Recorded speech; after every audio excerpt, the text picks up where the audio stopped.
አእምሮአችሁ በመንፈስ ታደሱ፣ ለእውነትም በሚሆን ጽድቅ ቅድስና እንደ እግዚአብሔር ምሳሌ የተፈጠረውን አዲሱን ሰው ልበሱ። እንዴት ነው አዲሱ ሰው የሚለበሰው? አዲሱ ሰው የት ነው ያለው? ውስጣችን።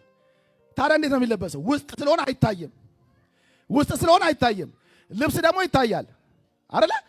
ስለዚህ ይሄንን አዲሱን ሰው የተደበቀውን ሰዎች አያዩትም፣ አይረዱትም፣ ሊያዩት አይችሉም። ስለዚህ ልክ እንዳሁን እንደለበስከው ውስጥ አይደለም አይደል ታዩ። አሁን ኩላሊቴን አታዩትም፣ ተሸፍኗል አይደል?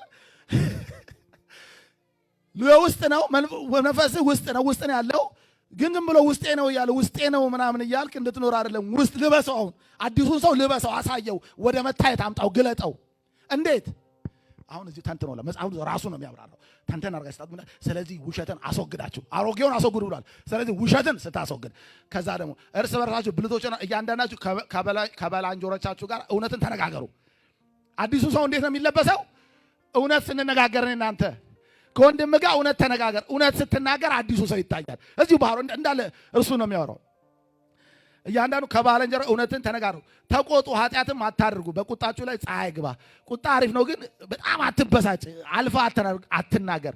በጣም ያለፈ የአበሻ አይነት ቁጣ ትትት የሚያስብል ቁጣ አይታይብህ። አበሻ ተቆጭ ዝም ነው። በስመ አብ። የሰረቀ ከእንግዲህ ወዲህ አይስረቅ። ስለዚህ አሮጌውን ሰው የምታስወግደው እንዴት ነው? ሳትሰርቅ ስትቀር።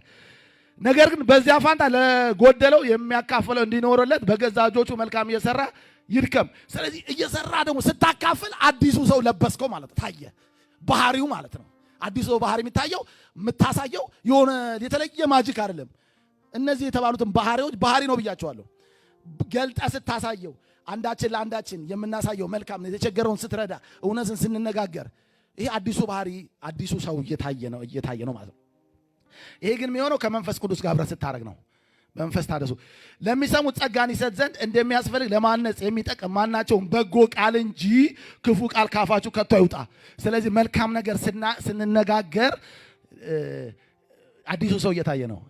ክፉ ስትናገር ሰውን በቃ ሞራሉን ቅስሙን የሚሰብር ነገር ስትናገር አሮጌው ሰው ነው። ስለዚህ አሮጌው ሰው በቃ ካፍ ክፉ ነገር ከቶ አይውጣ።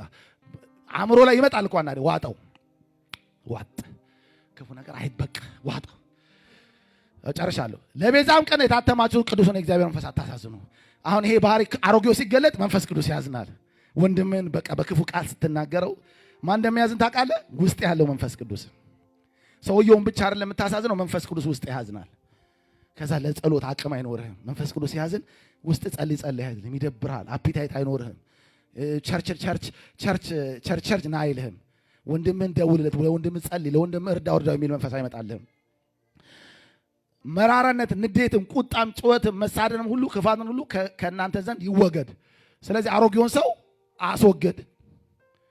እርስ በርሳችሁም ቸሮችና ሩህሩሃን ሁኑ፣ እግዚአብሔርም ደግሞ በክርስቶስ ይቅር እንዳላችሁ ይቅር ተባባሉ። አሁን ይቅር ስትባባል አዲሱን ሰው ለብሻለሁ። ይቅር ብያለሁ ወንድሜ፣ በቃ አዎ ተናግረኛል፣ አስቀይመኛል፣ ይቅር ብያለሁ። አዲሱ ሰው ታየ ማለት ነው። ክብር ለኢየሱስ።